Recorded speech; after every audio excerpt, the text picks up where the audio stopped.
Pertama sekali saya ucap terima kasih kepada Kebawali Tuanku lah, sebab sebenarnya sebelum ni saya ada cakap tentang isu ni, tapi mungkin orang tak percaya. Sebab orang menyerang Datuk Seri Zahid mengatakan bahawa Datuk Seri Zahid telah menipu rakyat Johor. Konon-kononnya Datuk Seri Zahid lah yang menamakan Datuk Wan Hafiz sebagai Menteri Besar Johor. Sedangkan saya masih ingat lagi Datuk Seri Zahid beria mempertahankan Hasni Mohamad, walaupun akhirnya Hasni mengkhianati Datuk Seri Zahid dan menjemuh Datuk Seri Zahid. Tapi dengan kenyataan yang dikeluarkan oleh Kebawali Tuanku Mahkota Johor, akhirnya orang tahu bahawa memang Datuk Seri Zahid beria.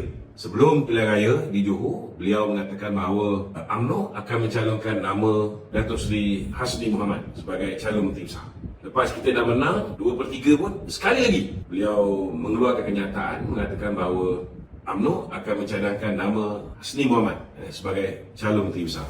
Memang saya tak nafikan bahawa ketika itu baginda Tuanku murka. Pada ketika itu, sekarang dah okey dah. Pada ketika itu memang baginda Tuanku murka. Tapi saya lebih murka lah dengan manusia bernama Hasni Mohamad.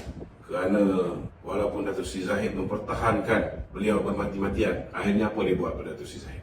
Lepas pilihan raya, dia antara orang yang menandatangani SD memberikan sokongan kepada Muhyiddin. Lepas pilihan raya, dia mengatakan bahawa beliau dibuli oleh UMNO Pusat.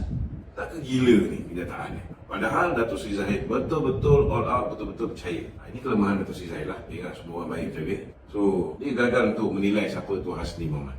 Kita pun tahu Hasni ni memang kiblat dia dengan Syamuddin Turusi. Memanglah dia akan ikut apa yang Syamuddin cakap.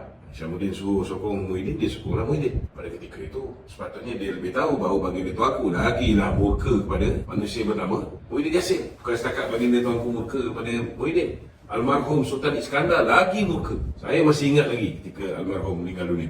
Muhyiddin nak terus pergi istana pun tak boleh. Kena standby dekat hotel saya masa tu, hotel tu dipanggil Hayat Sarjana. Saya masih ingat lagi, dia tak boleh. Dia tak boleh terus pergi memberikan penghormatan terakhir. Jadi ini cerita yang lepas masa pilihan raya negeri di Johor. Tapi sekarang dah okey dah, tak ada masalah. Dia bukanlah Datuk Zahid mendahului Tuanku. Sebagai ketua parti, memang dia boleh mencadangkan nama. Ini kita kena faham. Tugas kita ahli politik, tugas kita ialah memenangi pilihan raya. Lepas memenangi pilihan raya, kita boleh mencadangkan saja. Tetapi kuasa mutlak untuk memutuskan siapa yang patut dipilih menjadi Menteri Besar ialah kuasa Kebawali Yang Maha Mulia Tuanku Sultan. Kalau di peringkat pusat, sama juga. Kita boleh bekerja keras untuk memastikan kita menang pilihan raya. Dan menang pilihan raya, kita hantar nama untuk mencadangkan siapa Perdana Menteri. Tetapi kuasa mutlak terletak di tangan Kebawali Tuanku yang di-Tuan Agong. Siapa yang nak dipilih? Dan dalam konteks Johor, walaupun UMNO hanya mencadangkan satu nama, ini hak Tuanku kalau dia kata dia nak 3 nama. Tak ada orang boleh ingkar.